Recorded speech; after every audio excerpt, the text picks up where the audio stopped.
प्यारे बच्चों, नमस्कार। आप लोग अच्छे से जो है घर पर होंगे। मैं JKMB 1186 कक्षा 10 विज्ञान भौतिक विज्ञान अध्याय 1 समतल पृष्ठों पर प्रकाश का परावर्तन बहुत ही इम्पोर्टेंट जो है चैप्टर है बच्चों। इसको जो है ध्यान से जो है इसको सुनिए, देखिए और अपने कॉपी पर जो है नोट्स बनाइएगा और इसको ज़्यादा से ज़्यादा जो है लाइक, शेयर और कमेंट भी कीजिएगा। तो प्यारे बच्चों, हम शुरू करने जा रहा हूँ इस चैप्टर को। जैसे प्रकाश वाला पॉइंट है। प्रकाश यह एक ऊर्जा है। क्या है बच्चों? यह एक ऊर्जा है। जब प्रकाश किसी वस्तु पर आपतित होता है तो वह परावर्तित होकर जब प्रकाश किसी वस्तु पर आपतित होता है तो वह परावर्तित होकर हमारी आँखों पर पहुँचता है, जिसके फलस्वरूप हमें वस्तुएं दिखाई देती हैं। मतलब कि जब तक आपतित किरण जो है परावर्तक तल पर नहीं पड़ेगा तब तक जो है उसका परावर्तन नहीं होगा। तो वह परावर्तित होकर हमारी आँख पर पहुंचता है, तब हमें वस्तु वह दिखाई देती है। तो प्रकाश महत्वपूर्ण चीज़ है। प्रकाश के गुण में हम देखते हैं, बहुत इंपॉर्टेंट पॉइंट है प्रकाश के गुण। यह अदृश्य होता है। देखो, सूरज से जब रोशनी चलती है हमको दिखाई तो देती नहीं है कि हाँ वो रोशनी आ रही है, लेकिन हमें वस्तुएं दिखाई देती है, क्योंकि वह प्रकाश जो है वस्तुओं पर पड़ करके और परावर्तित हमारे नेत्र पर आता है, तो वो वस्तुएं हमें दिखाई देती हैं। और यह सरल रेखा में गमन करता है। कैसे मालूम है कि सरल रेखा में गमन करता है? उसके मार्ग में कोई वस्तु अगर आ जाती है तो उसकी प्रतिबिंब छाया बनती है ना। तो छाया बनने का मतलब कि वह रास्ते में आ रही प्रकाश की किरणों को रोकती है, इसलिए वो उसका प्रतिबिंब बनता है। यह विद्युत चुम्बकीय तरंग के रूप में गमन करता है। विद्युत चुम्बकीय तरंग के रूप में जो है ये गमन करता है। इसके संचरण के लिए देख लीजिए बच्चों, मेन चीज़ है, इसके संचरण के लिए माध्यम की आवश्यकता नहीं होती है। माने बिना माध्यम का भी ये जो है गुजर जाती है, चली जाती है।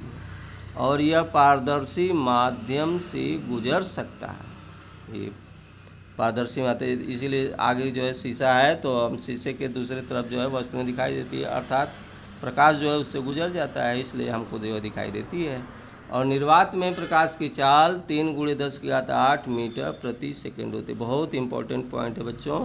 निर्वात में प्रकाश की चाल 3×10⁸ मीटर प्रति सेकंड होती है, जबकि माध्यमों में प्रकाश की चाल भिन्न भिन्न होती है।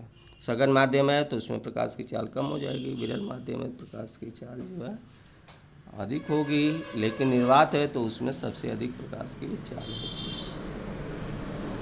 चमकदार पृष्ठों से प्रकाश का परावर्तन होता है। चमकदार पृष्ठ होना चाहिए परावर्तन के लिए बच्चों।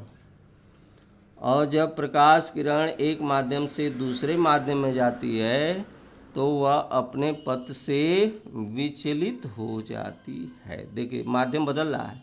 एक माध्यम से दूसरे माध्यम में जाती है तो अपने मार्ग से विचलित हो जाए। जैसा कि पहले भी बताया हूँ कि प्रत्येक माध्यम में प्रकाश की चाल का एक निश्चित जो है मान होता है, लेकिन माध्यम बदलता है तो वो भी जो है परिवर्तित हो जाता है, इसलिए वह अपने मार्ग से विचलित हो जाती है। और दृश्य प्रकाश की तरंगदैर्घ्य 4000 एंगस्ट्रॉम से 8000 एंगस्ट्रॉम तक होती है।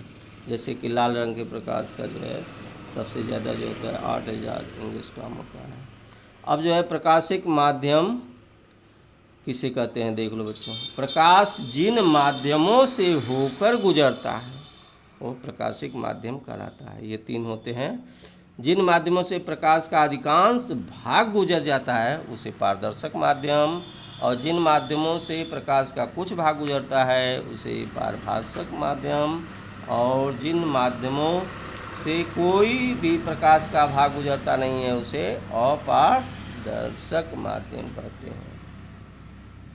अब प्रकाश किरण किसे कहते हैं देख लो बच्चों। जब प्रकाश किसी पारदर्शी माध्यम में सरल रेखा में गमन करता है, जब प्रकाश किसी पारदर्शी माध्यम में सरल रेखा में गमन करता है, तब प्रकाश के मार्ग को, पथ को प्रकाश किरण कहा जाता है बच्चों। तथा प्रकाश किरणों के समूह को प्रकाश पुंज कहते हैं। यानी ज़्यादा मात्रा में अगर प्रकाश किरण गुजर रही है तो एक पुंज होता है, उसको प्रकाश पुंज कहते हैं। यह 3 प्रकार का होता है। अभिसारी प्रकाश पुंज, अर्थात जब प्रकाश की संपूर्ण किरणें एक बिंदु पर मिलती है, जैसे बिंदु O पर मिल रही है, देखो 3 किरणें यहाँ पर मिल रही हैं, तो इसको बोलते हैं अभिसारी किरण पुंज कहते हैं। और अपसारी प्रकाश पुंज क्या कहते हैं? जब प्रकाश की संपूर्ण किरणें एक ही स्थान से आती हुई प्रतीत होती है, अर्थात एक स्थान का मतलब कि O बिंदु से देखिए प्रकाश की किरणें 3 यहाँ पर दिखाया गया है एग्जाम्पल में।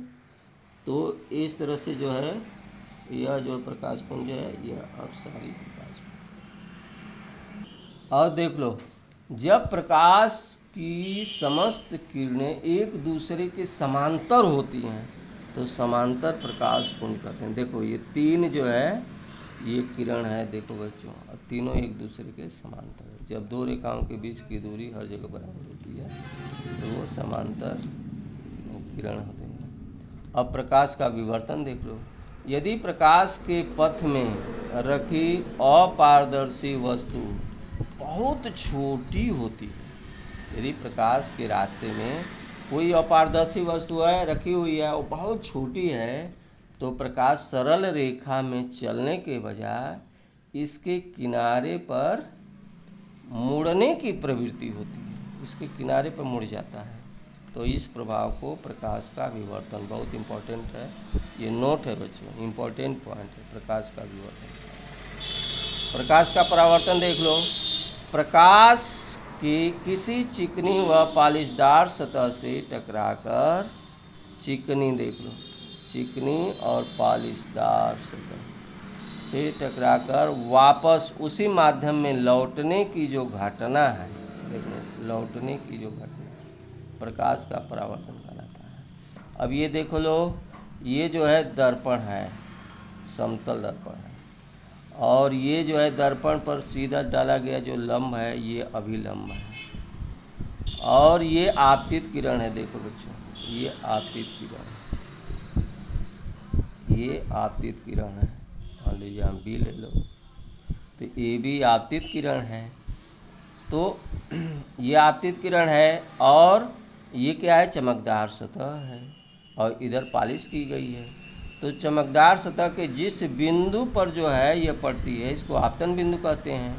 और अभिलंब और आपतित किरण के बीच में जो कोण बनता है उसको आपतन कोण कहते हैं।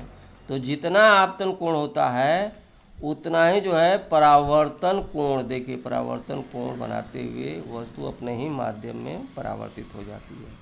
तो जो अपने माध्यम में जो है प्रकाश जाती है, लौट करके जाती है, उसको परावर्तित किरण, और इस परावर्तित किरण और अभिलंब के बीच में जो कोण बनता है उसको परावर्तन कोण कहते हैं, जिसको आर कहते हैं। रिफ्लेक्ट एंगल का मतलब आर, उसमें स्मॉल आर। ये इंसिडेंट एंगल है तो स्मॉल आई लिखा है, तो ये कोण आई हो जाएगा, ये कोण आर हो जाएगा। अब इसी पर जो है परावर्तन का नियम आता है।